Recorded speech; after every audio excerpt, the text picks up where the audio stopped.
जय श्री कृष्ण। आज हम बात करेंगे भगवान जगन्नाथ की अद्भुत और रहस्यमय कथा के बारे में। यह कथा मुख्य रूप से जगन्नाथ मंदिर पुरी से जुड़ी है, जो ओडिशा राज्य के पुरी नगर में स्थित है।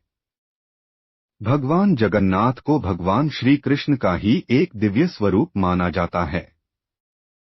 उनके साथ उनके बड़े भाई बलराम और बहन सुभद्रा की भी इस मंदिर में पूजा होती है।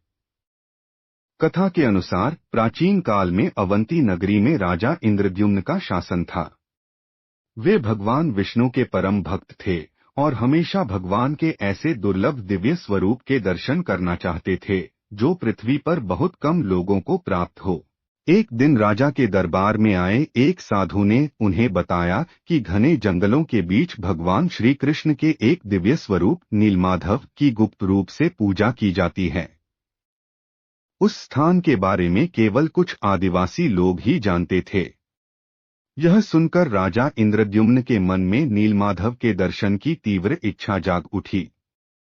उन्होंने तुरंत अपने विश्वसनीय दूत विद्यापति को नीलमाधव की खोज के लिए भेजा। काफी समय तक खोज करने के बाद विद्यापति जी की भेंट सबर जनजाति के मुखिया विश्ववसु से हुई। विद्यापति जी को ज्ञात हुआ कि विश्ववसु प्रतिदिन जंगल में कहीं नीलमाधव की पूजा करने जाते हैं। उन्होंने विश्ववसु से भगवान के दर्शन कराने का आग्रह किया। काफी विनती के बाद विश्ववसु मान गए, लेकिन एक शर्त रखी, विद्यापति जी को आंखों पर पट्टी बांधकर ही उनके साथ चलना होगा। जब विश्ववसु विद्यापति जी को उस गुप्त स्थान की ओर ले जा रहे थे, तब विद्यापति जी चुपके चुपके रास्ते में सरसों के बीज गिराते जा रहे थे। आखिरकार वे एक दिव्य स्थान पर पहुंचे, जहां विद्यापति जी को नीलमाधव के दर्शन हुए। वहां का वातावरण अत्यंत शांत, दिव्य और आध्यात्मिक ऊर्जा से भरा हुआ था। वापस लौटकर विद्यापति जी ने पूरी घटना राजा इंद्रद्युम्न को बताई। कुछ समय बाद जिस रास्ते में सरसों के बीज गिराए गए थे, वहां छोटे छोटे पौधे उग आए। राजा इंद्रद्युम्न उन्हीं पौधों के मार्ग का अनुसरण करते हुए उस गुप्त स्थान तक पहुंच गए।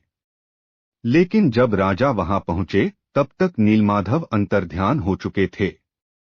राजा अत्यंत दुखी हो गए। तभी एक दिव्य आकाशवाणी हुई, हे राजन, शोक मत करो।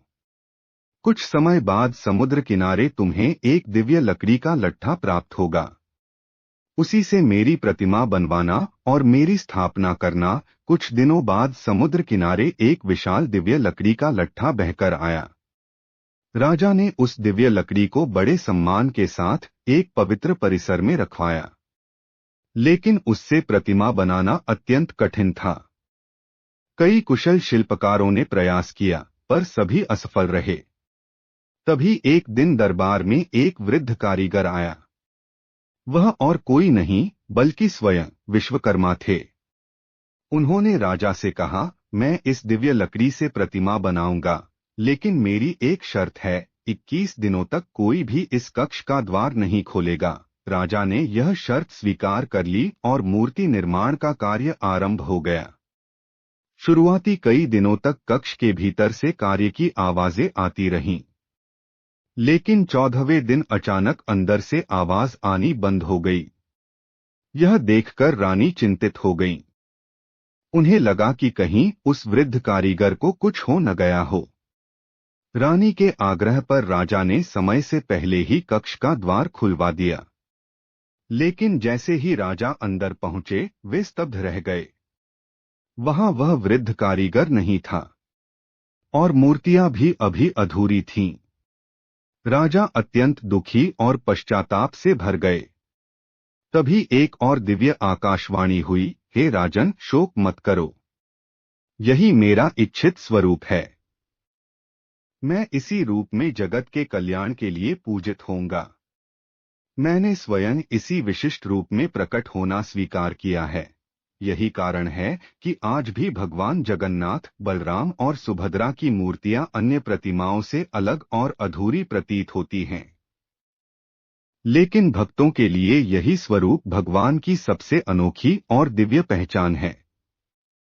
ऐसी ही और अद्भुत आध्यात्मिक कथाओं के लिए जुड़े रहिए हमारे चैनल आध्यात्मिक ज्ञान के साथ। जय श्री कृष्ण।